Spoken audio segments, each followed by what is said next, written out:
दोस्तों, जब से इंडियन मार्केट में रिलायंस डिजिटल यानी कि जियो की एंट्री हो गई है,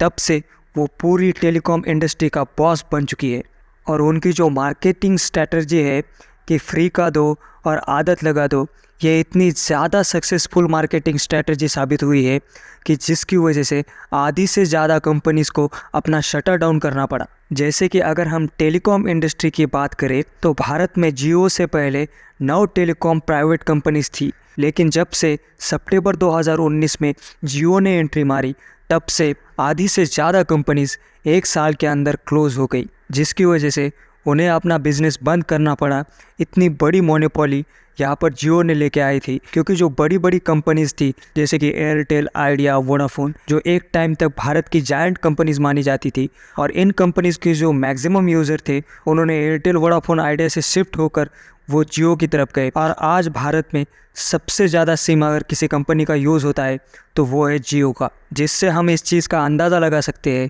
कि किस तरह जियो टेलीकॉम इंडस्ट्री का बॉस बन गया है। और सेम चीज़ उन्होंने वापस दोहराई जब उन्होंने जियो फ़ोन्स को मार्केट के अंदर लॉन्च किया।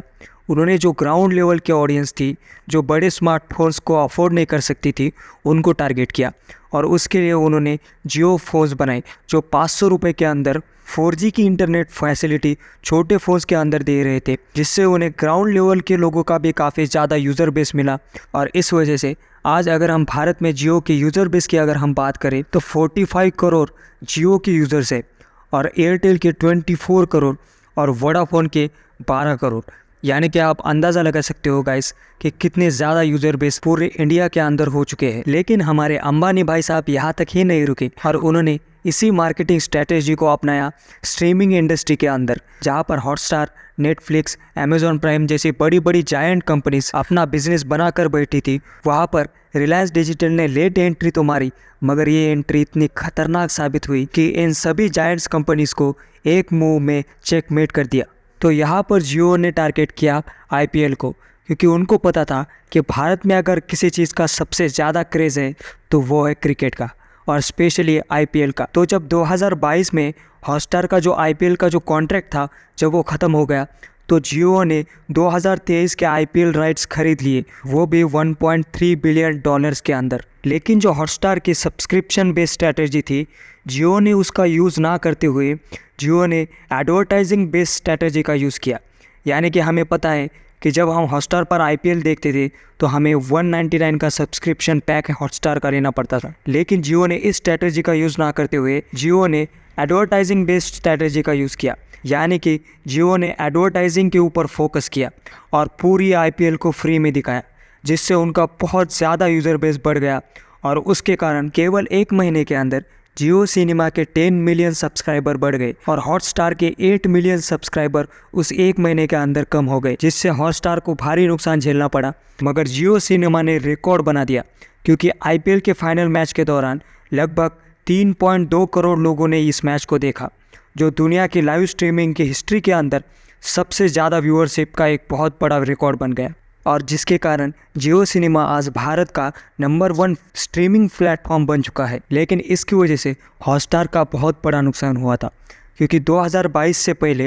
हॉटस्टार के भारत में हाईएस्ट नंबर ऑफ यूज़र्स थे, लेकिन जैसे ही जियो सिनेमा आया, हॉटस्टार के 8 मिलियन से भी ज़्यादा यूज़र्स कम हो गए, और जिसके कारण हॉटस्टार को 41.5 मिलियन का लॉस झेलना पड़ा। लेकिन यहाँ पर डिज्नी प्लस हॉटस्टार ने अपने प्रीवियस लॉस को कंसीडर करके उसे फुलफ़िल करने के लिए एक बहुत बड़ा कमबैक किया है, और इस बार वो रिलायंस जियो के स्ट्रैटेजी का यूज़ कर रही है, जिसमें वो एशिया कप और वर्ल्ड कप पूरे वर्ल्ड को फ्री में दिखा रही है। अब ये तो हमारे क्रिकेट फैंस के लिए एक बहुत अच्छी न्यूज़ है, लेकिन हॉटस्टार का इसकी वजह से 56% ऑफ यूज़र बेस बढ़ेगा, ऐसा हॉटस्टार का खुद मानना है, और 50 मिलियन यूज़र ये एशिया कप और वर्ल्ड कप देखेंगे, ऐसे डेटाबेस निकल कर सामने आ रहे हैं। अब ये जो हॉटस्टार ने जो गैम्बल खेला है, अब ये सक्सेसफुल होगा या नहीं, ये कुछ मंथ के बाद ही हमें समझ में आएगा। लेकिन ये क्रिकेट फैंस के लिए एक बहुत अच्छी न्यूज़ है, क्योंकि हमें एशिया कप और वर्ल्ड कप फ्री में देखने को मिलेगा, वो भी डिज्नी हॉटस्टार पर। लेकिन इस बार जो ये डिज्नी प्लस हॉटस्टार ने एडवर्टाइजिंग बेस्ड स्ट्रैटेजी का यूज़ किया है, तो क्या ये कारगर साबित हो पाएगी? क्या वो इतना ज़्यादा रेवेन्यू जनरेट कर पाएगी जिससे वो प्रॉफिट में हो सके, और क्या वो जियो सिनेमा का आईपीएल का जो लास्ट मैच का जो रिकॉर्ड है जो उन्होंने बनाया था, क्या उसे वो ब्रेक कर पाएगी। तो देखो यार, इंडिया पाकिस्तान का एक मैच ही इतना ज़्यादा व्यूअरशिप ला के देता है। जैसे कि पिछले साल की ही बात है, जब इंडिया पाकिस्तान का मैच हो रहा था और भारत वो चेस जीत रही थी, तब 1.6 करोड़ की व्यूअरशिप हॉटस्टार पर आई थी। जैसे कि हमें ये पता है कि हॉटस्टार पर अगर हमें कोई मैच देखनी है तो हमें पहले हॉटस्टार का सब्सक्रिप्शन खरीदना पड़ता है, लेकिन फिर भी 1.6 करोड़ की व्यूअरशिप बहुत ज़्यादा मानी जाती है। तो अब हम इस चीज़ का अंदाज़ा लगा सकते हैं कि जब हॉटस्टार फ्री में व्यूअरशिप दे रहा है तो कितने ज़्यादा ट्रैफिक और कितने ज़्यादा व्यूअर, हाल ही में जो एशिया कप में जो इंडिया और पाकिस्तान का मैच होगा तो उसमें कितने ज़्यादा व्यूअरशिप आएंगे, इसका अंदाज़ा हम इस बात से लगा सकते हैं। एक रिपोर्ट के अनुसार वर्ल्ड कप में जो इंडिया वर्सेस पाकिस्तान का मैच खेला जाएगा, उस मैच के हर 10 सेकंड बाद हॉटस्टार 30 लाख रुपए कमाएगी, ऐसा कहा जा रहा है, जो अपने आप में ही एक बहुत बड़ी रकम साबित होती है। तो इससे हम इस चीज़ का अंदाज़ा लगा सकते हैं कि हॉटस्टार कितना ज़्यादा पैसा इस टूर्नामेंट से कमा सकती है। तो ये जो प्लान हॉटस्टार लेके आई है, अब ये इफ़ेक्टिव होगा या नहीं, ये एशिया कप और वर्ल्ड कप होने के बाद ही हमें पता लगेगा। लेकिन ये जो प्लान हॉटस्टार लेके आई है वो एक काफ़ी अच्छा प्लान माना जा रहा है, जिसकी वजह से हॉटस्टार के सब्सक्राइबर तो उन्हें फिर से एक बार गेन हो गए और हॉटस्टार फिर से एक बार हाईएस्ट स्ट्रीमिंग प्लेटफॉर्म बन जाएगा, ऐसा कहा जा रहा है। लेकिन अब देखना यह है कि जो हॉटस्टार ने इतनी बड़ी इन्वेस्टमेंट की है, जो इतना बड़ा प्लान हॉटस्टार लेके आई है, क्या उसमें वो सक्सेसफुल हो पाएगी या नहीं, और इसमें जियो सिनेमा की व्यूअरशिप पर कितना असर होगा, ये भी अब एक बहुत बड़ी क्यूरियस बात होगी। लेकिन अब हॉटस्टार और जियो सिनेमा के कंपटीशन में कौन जीतेगा, ये तो एशिया कप और वर्ल्ड कप के बाद ही डिसाइड होगा। लेकिन हम सब फैंस को एशिया कप और वर्ल्ड कप फ्री में देखने को मिल रहा है, यही हमारे लिए बहुत खुशी की बात है। So that's all about this video. If you really like the video, please like the video and subscribe the channel.